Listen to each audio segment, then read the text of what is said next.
پھر اس کے بعد اگلا باب ہے باب اذا حاضت فی شہر ثلاث حیض، اگر کسی عورت کو ایک مہینے میں 3 دفعہ حیض آ جائے اس کا کیا حکم ہے، کیا آ سکتا ہے؟ یعنی اگر کسی کی عادت ہے، کیونکہ حیض تو سراسر عادت پر ڈیپینڈ کرتا ہے. اذا حاضت فی شہر ثلاث حیض، 3 دفعہ اگر کسی کو حیض آ جائے. وما یصدق النساء فی الحیض، اور جو تصدیق کر دیں عورتیں ہی حیض کے معاملات میں، والحمل اور حمل میں، یعنی یصدق سچ سمجھا جائے عورت کی بات کو ان معاملات میں. وہ پیچھے آپ نے پڑھا تھا نا کہ عورت کی گواہی آدھی ہے، وہ صرف مالی معاملات کی بات ہے. یہاں یہ حدیث کیا بتاتی ہے کہ حیض اور حمل وغیرہ یا وہ معاملات جو عورتوں سے متعلق ہیں اس میں عورتوں کی بات کی تصدیق کی جائے گی، وہاں مرد گواہی نہیں دیں گے اور بالکل بھی نہیں دیں گے. وفیما یمکن من الحیض، اور جو کچھ ممکن ہو حیض میں سے، لقول اللہ تعالی، اللہ تعالیٰ کا یہ فرمان ہے قرآن پاک میں عورت کی گواہی کے بارے میں، ولا یحل لہن، نہیں حلال ان عورتوں کے لیے، ان یکتمن، کہ چھپا کے رکھیں، ما خلق اللہ، جو اللہ نے پیدا کر دیا، فی ارحامہن، ان کے رحم میں. یعنی کوئی عورت اگر اپنے بارے میں یہ بتاتی ہے کہ وہ پریگننٹ ہے تو اس کی بات کو مان لیا جائے گا، یا اگر کہتی ہے میں نہیں ہوں تو بھی مان لیا جائے گا، خواہ وہ ہے تو وہ اللہ کے ہاں مجرم ہے پھر. لیکن عدالت میں گواہی اس عورت ہی کی کافی ہو جائے گی، خواہ وہ سچی دیتی ہے یا جھوٹی، کیونکہ گواہی دینے میں یہ شرط نہیں ہے کہ وہ سچی دے رہا ہے یا جھوٹی دے رہا ہے، یہاں یہ شرط ہے کہ کس کی ہے وہ. وَيُذْكَرُ، اور ذکر کیا گیا، ان علی، حضرت علی سے، وشریح، اور شریح جو ایک قاضی تھے، ان جاءت ببینۃ، اگر وہ لے آئے کوئی علامت یا کوئی گواہی، من بطانۃ اہلہا، اپنے گھر والوں کے خاص لوگوں میں سے. بطانہ بطن سے، بطن چھپی ہوئی چیز کو کہتے ہیں، باطن اسی سے ہے کہ اپنے قریبی لوگوں میں سے کسی کی اگر وہ گواہی پیش کر دے تو اس کی بات مان لی جائے گی عورت کی. یعنی مثلا ماں ہے، بیٹی ہے، بہن ہے. ممن یرضی دینہ، جس کے دین پر راضی ہوا جائے، یعنی قابل اعتبار ہو وہ شخص، کیونکہ گواہی میں یہ شرط ہے کہ بظاہر وہ شخص سچا ہو. انہا حاضت فی شہر ثلاثن، کہ اس عورت کو 3 دفعہ مہینے میں حیض آ چکا ہے. مثلا اگر کسی کی صرف 3 دن حیض کی عادت ہے یا 1 دن ہے، بعض اوقات کسی کی عادت 1 دن یا دن کا بھی کچھ حصہ ہو سکتی، لیکن حالت کیا ہے کہ 1 دن آتا ہے، 10 دن بعد پھر 1 دن آ جاتا ہے، پھر 10 دن بعد 1 دن، تو مہینے میں یوں 3 دن بن جاتا ہے اور 3 دفعہ بن جاتا ہے. تو یہ 3 الگ الگ دفعہ ہوں گی، خواہ وہ ایک دن ہی کیوں نہیں آیا. تو ایسی صورت میں کیا ہوگا؟ صدقت، اس عورت کی بات کی تصدیق کی جائے گی. وقال عطا، اور عطا نے کہا، عطا بن نبی رواح نے، اقراؤہا، اقرا قرء کی جمع ہے جس کا معنی حیض، اس کے حیض کے دن ما کانت، جو تھے یعنی جو پہلے ہوں گے وہی ہوں گے. وبہ قال ابراہیم وقال عطا، اور یہی رائے ابراہیم اور عطا کی ہے. کیا ہے رائے؟ الحیض یوم الی 15، کہ حیض کی مدت کتنی ہے؟ 1 دن بھی ہے اور 1 دن سے 15 دن تک بھی ہے.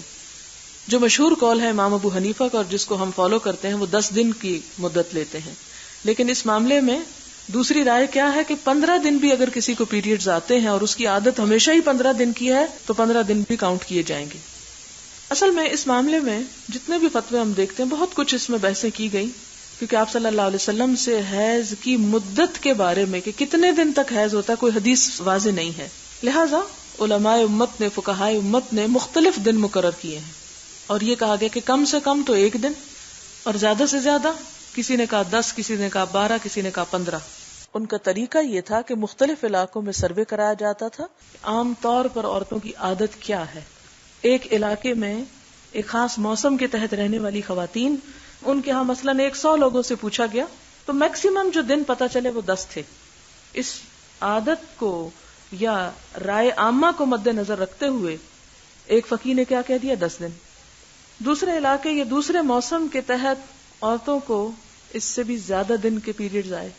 وہاں مثلا 100 لوگوں سے 200 عورتوں سے پتہ کرایا گیا تو وہاں 2-4 ایسی بھی نکلی جن کو 15 دن تک پیریڈز آئے. تو وہاں کے امام نے فتویٰ کیا دے دیا کہ زیادہ سے زیادہ 15 دن بھی ہو سکتے ہیں. ہم اب یہ نہیں کہیں گے کہ یہ غلط ہے اور وہ صحیح ہے. انہوں نے اپنے تجربے اور مشاہدے پر فتویٰ دیا، انہوں نے اپنے تجربے اور مشاہدے پر. اب ہم کیا کریں؟ وہ تو آپس میں کوئی کچھ کہہ رہا ہے، کوئی کچھ، تو ہم کچھ بھی نہ کریں. نہیں، ہمیں یہ دیکھنا ہوگا کہ ہماری عادت کیا ہے. اور اس کے لیے میں ہر ماں سے یہ کہوں گی کہ جب اس کی بچی کو پیریڈز شروع ہوں، اور یہ باتیں شرمانے کی نہیں، یہ دین کے حقائق ہیں، اور ماؤں کو اتنا اپنی بچیوں کے ساتھ گفتگو کرنے کا حق ہے، اور اگر ماں خود نہیں گائیڈ کرے گی تو بچیاں بھٹکیں گی، ادھر ادھر سے پوچھیں گی اور غلط چیزیں ان کے سامنے آئیں گی. اس لیے ماں بہترین دوست ہو سکتی ہے ایسے معاملات میں گائیڈ کرنے کے لیے. یعنی ماں اب یہ تو نہیں شرماتی کہ ڈش پہ اس کے ساتھ فحش سین دیکھے، ماں کو اب اس چیز میں تو شرم نہیں رہی، لیکن جہاں دین کا معاملہ ہے، حلال حرام کا معاملہ ہے، وہاں شرم آ رہی ہے. تو اس شرم کی سمجھ نہیں آتی. طریقہ یہ ہونا چاہیے کہ جب ایک بچی کو پیریڈ شروع ہوں تو جس دن شروع ہو اس دن سے ڈیٹ مارک کر لی جائے کیلنڈر یا کسی بھی چیز پر، یا ویسے ہی 1 2 3 4 لکھ لیے جائیں، یا وہ ڈیٹس لکھ لی جائیں. فار ایگزامپل 15 نومبر 16 17 18 19 20. اگلے مہینے جب پیریڈز آئیں تو پھر کیلنڈر چیک کیا جائے کہ اب کس دن سٹارٹ ہوئے، 15 ہی کو ہوئے، کتنے دن رہے. 3 مہینے تک اگر وہ بچی کی عادت اسی طرح ہے تو وہ جو ابتدا میں اس کی عادت بنی وہ آئندہ زندگی کے لیے اس کی عادت شمار کی جائے گی کہ اس عورت کا مزاج کیا ہے. یعنی 3 مہینے تک یہ دیکھا گیا. اور 3 کا کیوں دیکھا گیا؟ آپ کہیں گے یہ کہاں سے آ گئی 3 مہینے، 4 کیوں نہیں، 8 کیوں نہیں؟ کیونکہ قرآن پاک میں مطلقہ عورت کی مدت بھی 3 ماہ ثلاثۃ قروء بتائی گئی کہ 3 مہینے میں ایک شخص کی جو فطری اس کا طریقہ یا عادت وہ واضح ہو جائے گی. شاذ ایسے لوگ ہوتے ہیں کہ جن کی کچھ بھی عادت نہیں ہوتی، لیکن عام طور پر 3 ماہ میں ڈٹرمن کی جا سکتی ہے ایک بات کہ اس کے 5 دن ہیں یا 4 ہیں یا 6 ہیں. اس کے بعد بچی کو یہ سکھا دیا جائے کہ وہ ہمیشہ اس کو مارک کرتی رہے تاکہ کمی بیشی اگر اس پہ زیادہ جا رہا ہے تو آپ کیئر کریں اپنے بچے کی، اس کو دوا دیں یا اسے دکھائیں کہیں. اور اگر وہ کم ہو رہے ہیں تو بھی آپ دیکھیں کہ اس کے ساتھ یہ کیوں ہو رہا ہے. آپ دیکھیں کہ عورت کی زندگی میں یہ سرکل جو ہے اس کی صحت، اس کی جسمانی قوت اور اس کی تخلیقی صلاحیتوں کی ضمانت ہوتی ہے اس پر. اس میں اس کو صفائی، پاکی اور ناپاکی کا بھی بتائیں. اسلام نے جو حدود قائم کی ہیں مناسب حدود کا بھی ذکر کریں، اور کب شروع ہوتے ہیں اور خاتمے کی کیا علامت ہے، جیسے وہ پیچھے حضرت عائشہ کی اور وہ روایات گزر چکی وہ بھی بتائیں کہ نہانا اس کو کب ہے. یہ نہ ہو کہ وہ 2 دن بعد نہا رہی ہے، پھر بلیڈنگ ہوگی، پھر بیچاری نہا رہی ہے، پھر نہا رہی ہے، وہ ایک عجیب پریشانی میں مبتلا ہے. تو اس سلسلے میں چونکہ یہ ہر عورت کے ساتھ معاملہ ہے اور ہر عورت پر نماز فرض ہے اور اس سے حساب پہلا نماز ہی کا ہوگا، ان معاملات میں تساہل اور سستی اور غفلت ناقابل معافی ہے. لہذا ان تمام چیزوں کی حد بندی کریں، اپنے ساتھ بھی اور بچیوں کے ساتھ بھی، اور ان کو پراپرلی ٹرین کریں اور انہیں بتائیں کہ کب نہانا ہے ان کو. اور ایون اگر وہ حضرت عائشہ کی طرح آپ سے چیک کروانا چاہتی ہیں تو آپ ان کو ڈانٹے ڈپٹے مت، ان کو تسلی کروائیں. اور اس کے بعد یہ ہے کہ نہ صرف نماز بلکہ روزوں کا مسئلہ ہو جاتا ہے. بعض اوقات روزہ نہیں رکھنا چاہیے، رکھے بیٹھے ہیں. بعض اوقات رکھنا چاہیے تو نہائے نہیں، آج ٹائم نہیں تھا اس لیے روزہ بھی چھوڑ دیا. تو چونکہ یہ فرض عبادات سے متعلق ہے یہ سب کچھ، اس لیے اس معاملے میں بہت احتیاط کی ضرورت ہے. اب یہاں پر کیا بتایا جا رہا ہے کہ حیض کی مدت بعض کے نزدیک 15 دن بھی ہے. وقال معتمر عن ابیہ سألت ابن سیرین، معتمر اپنے باپ سے روایت کرتے کہ میں نے ابن سیرین سے پوچھا عن المرأة، عورت کے بارے میں، ترد دم، وہ پھر خون دیکھ لیتی ہے، یعنی دوبارہ اس کو پیریڈ شروع ہو جاتے ہیں، بعد قرئها، اپنے حیض کے بعد، بخمسۃ ایام، صرف 5 دن کے بعد. یعنی کچھ عورتوں کی عادت اگر یہ ہو کہ 5 دن پیریڈز آئے ہیں پھر پاک ہو گئی، 5ویں دن بعد پھر حیض شروع ہو گیا، پھر پاک ہو گئی، پھر حیض شروع ہو گیا، یعنی مہینے میں 3 دفعہ ہو گئے. قال النساء اعلم بذلک، میں نہیں جانتا، عورتوں کو پتا ہوگا یہ کیا ہے. ایسے ہی کہنا چاہیے، اگر نہیں پتا تو انسان کہے نہیں مجھے نہیں معلوم، میں نہیں جانتا اس فتوے کو. اس سے کیا پتہ چلتا ہے کہ دین کے یہ امور عورتوں کو زیادہ بہتر طور پر سمجھ بھی آ سکتے ہیں اور اس میں ان کو دوسروں کو گائیڈ کرنا چاہیے اور بہترین طریقہ تعلیم دینا کہ ہر ماں خود بھی جان لے اور اپنے بچے کو بھی سکھا دے. اصل میں قاضی شرح کے سامنے ایک مسئلہ پیش ہوا طلاق کا. تو طلاق کے بعد عدت کیا ہے؟ قرآن پاک میں 3 حیض. اب ایک عورت مہینے کے بعد آ گئی جی میری عدت ختم، یعنی یہ کیسے ہو سکتا ہے؟ کہنے لگی کہ مجھے 3 دفعہ پیریڈز گزر چکے ہیں. تو اس وقت قاضی شرح نے حضرت علی کے سامنے یہ بات پیش کی اور حضرت علی سے فتویٰ لیا. تو یہ جو آخری بات انہوں نے کی نا امام بخاری نے کہ النساء اعلم بذالک، عورتیں زیادہ بہتر جانتی ہیں، تو اس کا مطلب کیا ہے کہ ہر عورت کو اپنی عادت کا خود حساب کرنا چاہیے کہ اس کے ساتھ کیا ہوتا ہے. بعض اوقات یہ ہوتا ہے کہ 5 دن کی عادت ہے، 20 سال 5 دن کی عادت رہی، مینو پاس شروع ہوتا ہے تو عادت بدلنے لگتی ہے، یا کبھی زیادہ ہو جاتی کبھی کم ہو جاتی. پھر اس میں کیا کرے گی کہ پچھلی عادت کے مطابق 5ویں دن تو نہا لے گی اور نماز شروع کر دے گی، خواب اسپاٹنگ ہو بھی رہی ہے کیونکہ عادت اس کی ساری زندگی 5 دن کی تھی. اب آئندہ کیا کرے گی؟ اگلے مہینے پھر دیکھے گی اگلے مہینے پھر دیکھے. اگر 3 مہینے مسلسل 5 سے اوپر جا رہا ہے تو اس کا مطلب عادت بدل چکی ہے. بعض اوقات کسی دوا کے کھانے سے بھی کمی بیشی ہو جاتی ہے. تو اس صورت میں ان سارے معاملات کو ہر عورت جس پر بھی نماز فرض ہے، اور فرض کب ہوتی ہے عورت پہ؟ جب پیریڈ شروع ہو جاتے ہیں. یہ بھی کوئی 15 یا 14 سال کی قید نہیں. کئی خواتین کہتے نہیں جی ابھی تو وہ 15 سال کی نہیں ہوئی اس لیے نماز ہی نہیں ہے، خواہ اسے پیریڈ شروع ہو چکے. عورت کی بلوغت کی علامت اس کے پیریڈز ہیں. نماز اور روزہ جب سے فرض ہو جاتا ہے اس میں سالوں کی قید نہیں، ہر ایک کی عادت مختلف ہے. حدثنا احمد بن ابی رجاء قال حدثنا ابو اسامہ قال سمعت هشام بن عروہ قال اخبرني ابي عن عائشہ ان فاطمہ بنت ابی حبیش سألت النبی صلی اللہ علیہ وسلم قالت انی استحاض فلا اطہر، کہ مجھے استحاضہ ہوتا ہے اور میں پاک نہیں ہوتی. افعد الصلاۃ فقال لا ان ذلك عرق ولكن دع الصلاۃ قدر الایام، نماز کتنے دن چھوڑو، صرف اپنے ایام کے اندازے پر جو پہلے عادت تھی. التی کنتی تحیدین فیہا، جس میں تمہیں حیض آیا کرتا تھا. ثم اغتسلی وصلی، پھر غسل کر لو اور نماز پڑھ لو. یہاں اوپر یہ جو قرء کا لفظ آیا ہے، اس سے پھر میں یہ بتانا چاہوں گی آپ کو کہ امام بخاری نے حیض کے لیے ایک اور لفظ یہاں استعمال کیا ہے تاکہ بات اچھی طرح واضح ہو جائے. سوال ہے، اگر کسی عورت کی حیض کی مدت ہمیشہ 4 دن رہی ہو اور اب یعنی 34 سال کی عمر میں 4 دن کی مدت کے بعد 1 یا 2 دن چھوڑ کر دوبارہ خون آنا شروع ہو جائے اور وہ مزید 3 یا 4 دن رہے، خون کا رنگ ان دنوں میں زرد ہو، تو یہ حیض ہوگا یا استحاضہ؟ یہ استحاضہ میں شمار ہوگا، کیونکہ پیریڈز کا خون وہی ہے جو عادت کے مطابق مقررہ دنوں میں آئے. اس کے بعد 2-4 دن بعد پھر اگر کوئی بلیڈنگ سپاٹنگ شروع ہو جاتی ہے تو اس میں آپ وضو کر کے نماز پڑھ سکتی ہیں. ایک حدیث گزری ہے کہ جس میں ایک زوجہ مطہرہ نے فرمایا کہ ہمیں منع کیا گیا جنازے کے پیچھے جانے سے، جبکہ کچھ لوگوں نے سمجھا کہ غالباً عورت کا جنازے کے پیچھے جانا حکماً ممنوع ہے، اس لیے وہ مغالطہ میں پڑ گئے ہیں. برائے مہربانی اس کی وضاحت کر دیں. اس میں یہ ہے کہ جب جنازہ لے کے مرد قبرستان جاتے ہیں تو عورتوں کو پیچھے جانے سے روکا گیا ہے، لیکن اگر کوئی ایسی مجبوری ہو کہ دوسرے ملک سے آ رہی ہیں اور باپ فوت ہو چکا ہے اور اس کا چہرہ دیکھنا ہے تو قبرستان جانا پڑ گیا، تو اس صورت میں جانے کی اجازت ہے.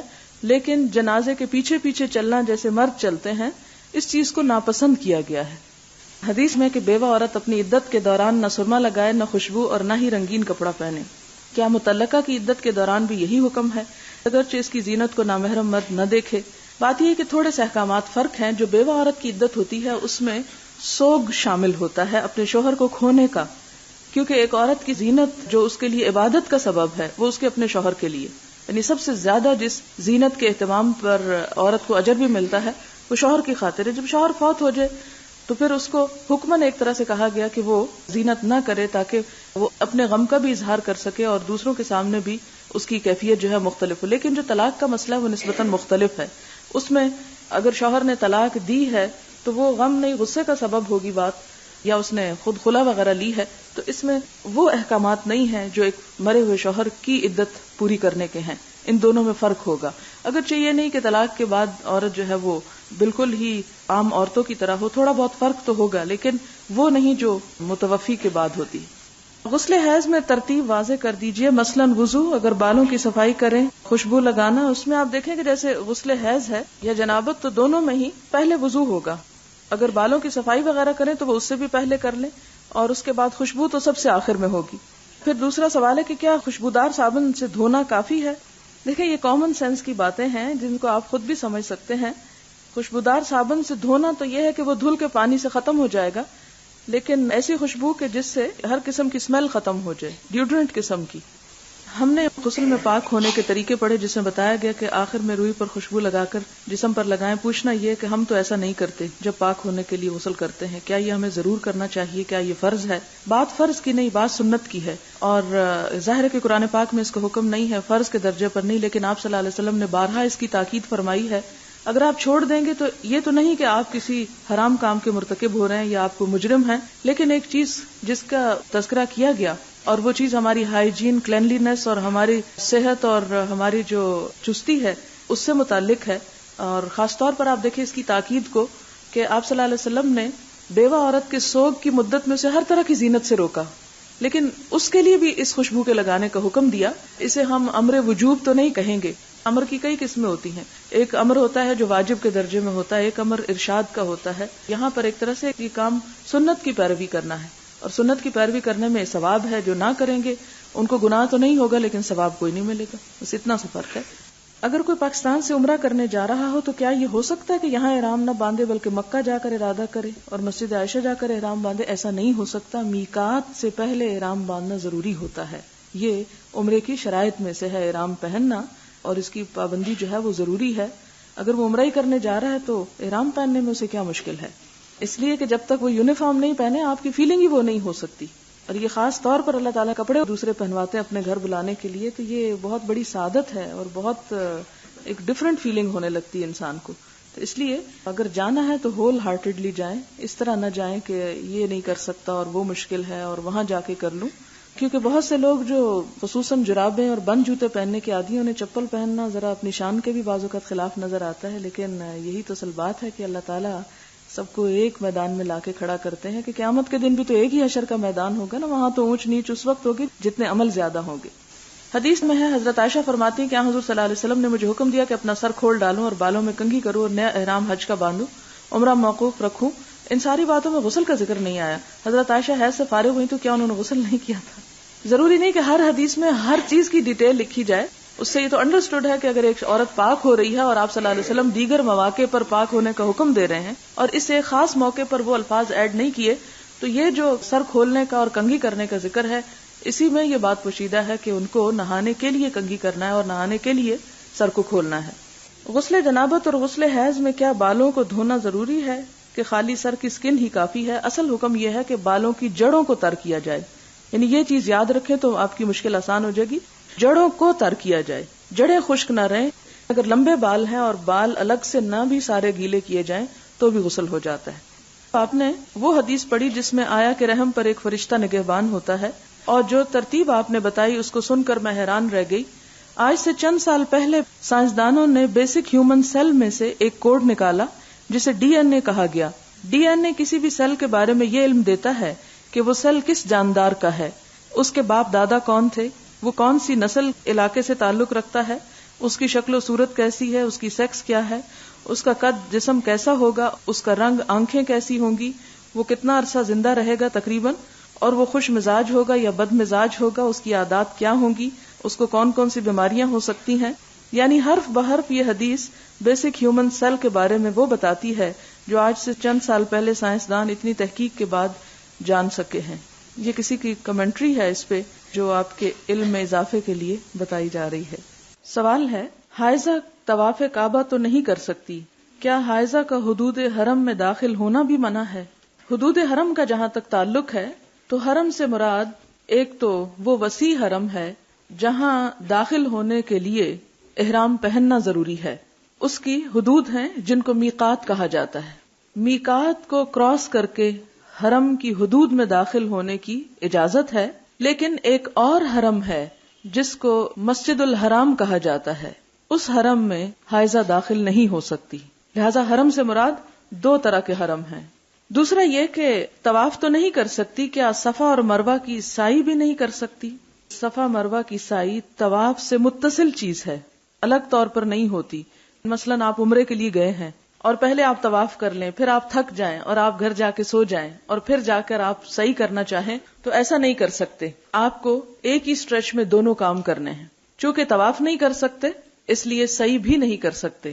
ایک اور تھوڑا سا فرق جو اگرچہ سوال میں نہیں بتاتی چلوں کہ طواف کے وقت تو وضو کا ہونا شرط ہے، لیکن سعی کے دوران اگر وضو نہ رہے تو سعی ہو جاتی ہے. یعنی اس میں وضو لازم نہیں، افضل ضرور ہے. جیسے کسی بھی عبادت کے لیے وضو کرنا افضل ہے، لیکن اگر نہ ہو تو وہ عبادت ہو جاتی ہے. انہی میں سے سعی کی عبادت ہے. حیض والی عورت کیا حج کی جو دعا پڑھی جاتی ہے اس میں شامل ہو سکتی ہے؟ جی ہاں، ہو سکتی ہے. اور میدان عرفات میں بھی جا سکتی ہے یا نہیں؟ بالکل جا سکتی ہے. سوائے بیت اللہ کے آس پاس آنے کے مسجد الحرام میں داخلے کے باقی ہر جگہ جا سکتی ہے. عموماً لوگ مسجد عائشہ جا کر احرام پہن کر چھوٹے عمرے کے نام سے عمرے کا احرام باندھتے ہیں بغیر پیریڈز کے عذر کے. کیا یہ عمرہ ہوتا ہے؟ بات یہ ہے کہ ایسے لوگوں کے لیے کہ جو پیریڈز کی وجہ سے حج سے پہلے عمرہ نہ کر سکیں، وہ تو اس سنت پر تسلی سے عمل کریں. لیکن ہم دیکھتے ہیں کہ صحابہ کرام نے بعد میں ایسا نہیں کیا کہ مکہ میں رہ کر عمرے گنتی کر کر کے کیوں، کیونکہ ہمارے ہاں تو پھر وہ ایک مقابلہ چل پڑتا ہے کہ میں گئی تو 10 عمرے کیے اور دوسرے نے 15 کیے. تو یہ جب گنتی اور ریاکاری اور شہرت آ جائے تو پھر تو ویسے ہی عبادت بیکار ہے. ایک اور بات آپ ذہن میں رکھیں کہ سعی کا اتنا ثواب نہیں جتنا طواف کا ثواب ہے. اگر آپ عمروں پہ عمرہ کرنے کی بجائے بیت اللہ کے قریب ترین رہتے ہیں اور جتنی سعی کر رہے ہیں اس کی بجائے اتنے طواف کر لیں تو یہ کام آپ کا زیادہ ثواب کا ہے. یعنی عمرے اور عام طواف میں فرق کیا ہے کہ طواف میں آپ صرف طواف کرتے رہتے ہیں اور عمرے میں طواف کے ساتھ سعی بھی کرتے ہیں. اب آپ نے ایک عمرہ جا کے یہاں سے کر لیا، ایک مدینہ سے واپس آ کے کر لیا تو کافی ہے. اب باقی وقت آپ کس میں گزارے؟ اس میں نہیں کہ آپ مسجد تنیم بتکلف جا رہے ہیں، پھر آ رہے ہیں، پھر جا رہے ہیں، اگلے دن پھر آ رہے ہیں، اور اس میں آپ اپنے آپ کو بھی حرج میں ڈالے ہوئے ہیں. اس دوران بعض اوقات یہ ہوتا ہے کہ ایک نماز وہاں پر آ گئی مسجد عائشہ میں، بھئی جو مسجد عائشہ میں پڑھنی ہے اس کی بجائے اگر آپ حرم میں ہی پڑھ لیں تو 1,00,000 نمازوں کا ثواب ہے. تو اس طرح کے کسی مصنوعی تکلف میں امت کو نہیں ڈالا گیا. تو وہ کام جو آپ صلی اللہ علیہ وسلم نے ایک عذر کی وجہ سے کسی کے لیے جائز قرار دیا، اسے ہمیں ایک روایت نہیں بنا لینا چاہیے، ایک جواز کو ہمیں ایک بیسک نارم نہیں بنا لینا چاہیے کہ ہم باقی کام چھوڑ کر اس کے پیچھے پڑ جائیں. لہٰذا 2 عمرے کافی ہیں اور اس کے بعد یہ ہے کہ کثرت سے طواف کریں. جتنا بیت اللہ کے قریب رہیں گے، جتنا طواف اور نفل پڑھیں گے اتنا افضل ہے بنسبت اس کے کہ آپ کسی اور سرحد پہ جا کے عمرہ کے لیے آپ نیت کر کر کے آئیں. عورتیں حضرت عائشہ کے پاس ڈبی بھیجتی، یہ بات کچھ عجیب معلوم ہوتی ہے. کیا پوچھ لینا کافی نہ تھا؟ چونکہ دین کا معاملہ نا، حلال اور حرام کا معاملہ ہے، ایک نماز کی ادائیگی اور نہ ادا ہونے کا معاملہ ہے، اس لیے اس میں جتنی بھی تحری کی جائے، کوشش کی جائے، اس میں کوئی حیا کی بات نہیں ہے. اصل بات یہ ہے کہ مشکل ہمیں ان باتوں میں پڑتی ہے جب ہم نیکی اور تقوی کا معیار ان نیچرل لائف کو سمجھتے ہیں. اور نیکی اور تقوی کا معیار یہ کہاں سے آیا ہے؟ اسلام سے نہیں آیا، یہ عیسائیت سے آیا ہے. ان کے ہاں انسان کے اپنی ضرورت پوری کرنے کے، اور یہ ضرورتیں انسان کے ساتھ کس نے لگائیں؟ یہ تو سوچیں، اللہ تعالیٰ نے لگائیں. اور ان ضروریات کو کن دائروں میں رہ کے پورا کیا جائے، اس میں کیا جائز ہے، کیا ناجائز، کیا فائدے کا ہے، کیا نقصان کا ہے، اس کے لیے اس نے پیغمبر بھیج کر سب کچھ واضح کر دیا. اب پیغمبروں نے آ کے یہ باتیں کھول کھول کے بتائیں. اب چونکہ پیغمبر صلی اللہ علیہ وسلم اور دیگر انبیاء کے معاملے میں ہماری جو تھنکنگ ہوتی ہے یا سوچ ہے یا ان کا جو مقام ہے یا جو معیار ہے وہ ایسا بلند ہے کہ ہم سمجھتے ہیں کہ وہ تمام انسانی ضروریات اور تمام ہیومن جو نیسیسٹیز ہیں ان سے بالا تر تھے. اور اگر کوئی بھی انسانی فعل ان سے سرزد ہوتا ہے یا انسانوں کو کچھ بتاتے ہیں تو وہ دین کا حصہ معلوم نہیں ہوتا یا وہ ایک بری بات معلوم ہوتی ہے. حالانکہ سمجھنے کی بات یہ ہے کہ اللہ تعالیٰ نے انسانوں میں سے انسان کو بطور نبی اسی لیے چنا کہ اس پر بھی انسانی کیفیات گزرتی ہوں. ان کیفیات کا نہ ہونا انسان کو انسان نہیں پھر فرشتہ بنا دیتا ہے، اور فرشتہ انسان سے افضل نہیں ہے. انسان کو سجدہ کرایا گیا فرشتوں سے. تو اصل بات سوچ کا فرق ہے، اس لیے یہ ساری حیرت ہوتی ہے. اور ایک اور بڑی مشکل کہ خاص طور پر پاکستان اور انڈیا میں، اس بر صغیر میں شرم و حیا کے ایسے معیار قائم کر لیے گئے کہ جن کو فالو کرتے کرتے دین کی سمجھ سے ہم بہت دور ہو گئے. عربوں کے ہاں یہ مسئلہ نہیں ملیں گے، وہ یہ باتیں کھلی کھلی اپنے بچوں کو اور سب کو سمجھا دیتے ہیں، اور ان کے ہاں کوئی اس قسم کی شرم و حیا کا تصور نہیں جس میں دین کے فرائض کا علم نہ ہو. لیکن اس کا یہ مطلب نہیں کہ اگر دین کے فرائض سمجھنے کے لیے ان باتوں کو ڈسکس کیا جا رہا ہے تو انہیں پھر ایک لطف کی بات بنا کے ہر مجلس میں ان پہ گفتگو ہو. بلا ضرورت کرنے کی ضرورت نہیں، اور ضرورت کے وقت اس کو چھوڑ دینا جو ہے وہ بھی ایک جرم ہے. ان تمام چیزوں سے یا تو اپنے آپ کو آپ کسی طرح پاک کر لیں کہ نہ آپ کو پیریڈز ہو، کوئی ایسا بندوبست کر لیں، نہ آپ کے اندر کوئی ایسے جذبات ابھریں اس کے لیے بھی کوئی علاج کرا لیں، اور نہ ہی شادی بیاہ کریں. اگر ایسا کر سکتے ہیں اور اس کو آپ انسانیت کی معراج سمجھتے ہیں تو ایسا کر لیجئے. اور اگر ابھی آپ کے بس میں نہیں ان سب چیزوں کو کرنا اور آپ ایک ہیومن بینگ اور اس ہیومن بینگ کی طرح رہنا چاہتے ہیں جو اللہ نے بھیجا ہے، تو اس صورت میں پھر ضروری ہے کہ آپ ان چیزوں کے بارے میں صحیح طور پر جانتے بھی ہوں کہ اسلام کیا کہتا ہے. ایک مسئلہ ہے کہ رات کو اگر چیک کیا جائے تو بالکل ہلکا سا یلوش ڈسچارج ہو لیکن صبح ٹھیک ہو. اب فجر کی نماز تو نکل چکی، کیا وہ قضا کرنا ہوگی؟ نہیں. کیوں قضا کرنا ہوگی؟ اس لیے کہ آپ کو مکلف نہیں کیا گیا، یہ تکلیف نہیں دی گئی کہ رات کو اٹھ کے اپنے آپ کو چیک کریں. آپ کو کیا حکم ہے کہ اگر رات سونے سے پہلے آپ اپنے آپ کو پاک نہیں دیکھتی تو تسلی سے سو جائیں. صبح آپ اتنی دیر پہلے اٹھ جائیں کہ جس میں وضو اور غسل دونوں ہو سکے اور آپ کر کے نماز پڑھ لیں. کہ اگر آپ کو شک ہے تو آپ 1 گھنٹہ پہلے اٹھ جائیں اور اپنے آپ کو دیکھ لیں. اگر آپ سمجھتے ہیں کہ صاف ہو چکے ہیں تو آدھے گھنٹے میں نہا لیں اور وضو کر کے نماز پڑھ لیں. آپ کو کیا مشکل ہے؟ اور اگر آپ سمجھتی ہیں کہ نہیں آج میں پاک نہیں ہو سکتی اور میری عادت یہ ہے کہ میں دن کے 10 بجے ہی پاک ہوتی ہوں مثال کے طور پر، تو پھر آپ کو اس نماز کی فکر نہیں ہونی چاہیے. ہاں، اور اسی طرح یہ ہے کہ مثال کے طور پر مغرب کی نماز کا وقت تھا، اگر مغرب سے آدھا گھنٹہ پہلے کسی نے اپنے آپ کو چیک کیا اور اس میں یلوش ڈسچارج تھا تو مغرب کے اذان کے بعد 1 دفعہ اور چیک کر لے، اور اگر دیکھتی ہے کہ ابھی نہیں پاک تو نماز نہ پڑھے، اور اگر دیکھتی کہ پاک ہو گئی ہے اس صورت میں وہ نہا لے. نہانے میں 20-25 منٹ لگیں گے، 20-25 منٹ کے بعد نہا کے آدھے گھنٹے بعد تک بھی مغرب کی نماز ادا ہو سکتی ہے. بڑا نیچرل اور بڑا ریلیکس کرنے والا ہے سب کچھ. ہم معلوم نہیں چھوٹی چھوٹی باتوں سے کیوں ٹینشن میں آ جاتے ہیں. اور اگر کبھی ایسا ہو جائے کہ آپ کو شک گزرے کہ شاید یہ نماز مجھے پڑھ لینی چاہیے تھی اور میری سستی کی وجہ سے نہانا ڈیلے ہوا، یا کوئی اس طرح کی فیلنگ ہو، تو اپنے کانشیس کو فوراً کلیئر کریں. نہانے کے بعد وہ ایک پچھلی نماز قضا پڑھ لیں.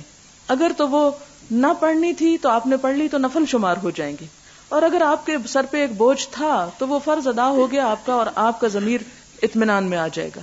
اصل بات کیا ہے کہ آپ اطمینان حاصل کریں اور اس طرح کے شکوک سے اپنے آپ کو نکال لیں، اور اس حال میں جان دیں کہ اللہ تعالیٰ کے فرشتے آپ کو آ کے کہیں یا ایتھا النفس المطمئنہ ارجعی الی ربک راضیۃ مرضیہ. تو اس کیفیت کا حصول بہت ضروری ہے کہ اپنے تمام معاملات میں اتنے واضح اور اتنے کلیئر ہوں کہ ضمیر پہ کوئی بوجھ نہ ہو. پیریڈ جب ختم ہو جائیں اور غسل کر کے نماز شروع کر لی جائے لیکن چند گھنٹے بعد محسوس کیا جائے کہ ابھی کچھ ٹھیک نہیں، تو ایسی صورت میں کیا کرنا چاہیے؟